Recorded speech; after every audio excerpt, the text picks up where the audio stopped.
Diabetic patient. எவ்வளோ நாளைக்கு முன்னாடி? 10 மாதத்துக்கு முன்னாடி. ஃபர்ஸ்ட் டைம் பார்க்கும்போது 480 மேலே இருந்துச்சு. அடுத்து ஒரு மாதத்தில் பார்க்கும்போது 430, அதுக்கு ஒரு மாதம் பார்க்கும்போது 386. ஸோ 350க்கு கீழே வரவே இல்லை. அப்படி என்ன காரணம்? மற்ற மெடிசன் சரி ரொம்ப டயர்டாகும். அது இல்லாமல் அவங்களுடைய மெயினான பிரச்சனைன்னு கேட்டால் 10 வருஷமாக பிசி கம்பெனியில் இருக்காங்க. 10 வருஷமாக அவங்க அலோபதி மெடிசன் மட்டும் தான் சாப்பிட்டா கேட்கும், இல்லைன்னா மற்றது கேட்காது.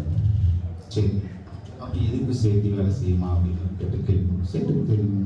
18ஆம் தேதி போன மாதம் நாங்கள் ஸ்டார்ட் பண்ணிட்டோம் மெடிசன் எல்லாம். இது வந்து கன்ஃபார்ம் போது எல்லாரும் அவ்வளோ எங்கள் டீமில் கேட்டாங்க, சார் நீங்கள் சாப்பிட்டுக்கிறீங்க, ரிசல்ட் ஏதாவது வந்திருக்காங்க, இதெல்லாம் மந்திரமா ஒரு 15 நாள் போட்டோம், அப்படின்னா ரிசல்ட் நான் கொடுக்குறேன் அப்படின்னா.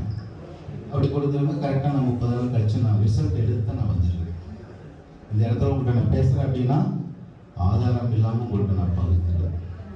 இன்னை விளம்பரத்திற்காக நான் சொல்லலை, எல்லாரும் நம்புவோம். அதாவது நீங்கள் உங்களுக்கு நம்பிக்கை வரணும் அப்படின்னாக்கா முதல்ல நீங்கள் பரிசோதனை செஞ்சுக்கணும். நாங்கள் சாப்பிட்றதுக்கு முன்னாடி இந்த டெஸ்ட் எடுக்கிறோம். இந்த டெஸ்ட் எடுத்ததுக்கப்புறம் பார்த்தீங்கன்னாக்கா மறுபடியும் ஒரு டெஸ்ட் எடுக்கணும் இல்லையா? அப்போ தான் கரெக்டாக இருக்குன்னு தெரியும். அப்போ இந்த ஃபர்ஸ்ட் டெஸ்ட்டும் நான் எடுத்துருக்கேன். இந்த எடுத்ததோட நல்ல இம்ப்ரூவ்மெண்ட் கிடைச்சிருக்கு. என்னன்னு கேட்டிங்கன்னா தைராய்டு வந்து நார்மல், ஒரே மாதம். சுகர் வந்து எவ்வளோ கேட்டிங்கன்னா 3 மாதத்துக்கு இம்பர் பண்ணி எடுப்பாங்க. அது எவ்வளோ வந்துச்சு அப்படின்னு கேட்டால் 8.2%. அப்போ ஆவரேஜ் மார்க் எவ்வளோன்னு கேட்டிங்கன்னா 189. இது ரிப்போர்ட் வச்சுருக்கோம். ஸோ இது எல்லாமே வந்து நான் முதல் மாதத்தில் எடுக்கப்பட்ட இந்த ரிசல்ட்டு. இது போல எல்லாரும்